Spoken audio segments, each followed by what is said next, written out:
Magandang buhay mga ka-reels, at dahil nga may Typhoon 10 ngayon dito sa Hong Kong, tayo ay magpaputi challenge ng oven, no? Kasi wala naman akong gagawin at hindi rin ako makapagplansya. Oras ko na ng plansya ngayon, ngunit hindi ako makapagplansya gawa ng aking nilabhan ay hindi natuyo.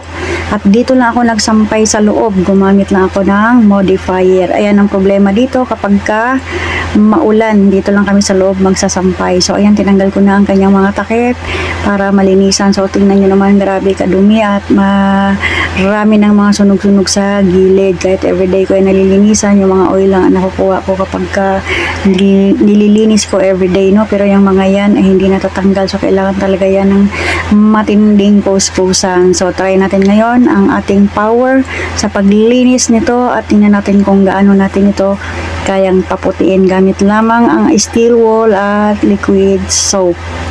So ayan guys, halina tayo ay magkuskusan. Tingnan natin ang power natin kung talagang kaya nating linisin at paputiin itong oven na ito. At nakita ko ni madam, natuwa naman sa ginagawa ko.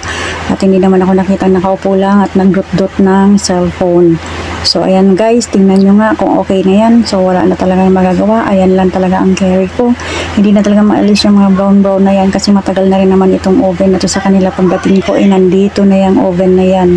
So maglilimang taon na ako sa kanila. Baka nga nauna pa sa akin tong oven na ito sa akin. Natural na una pa to sa akin, no? So ayan, tingnan nyo kung okay na ba yan. Yan. So tuwan-tuwa ang madam ko nung makita niya. At least meron akong natapos today.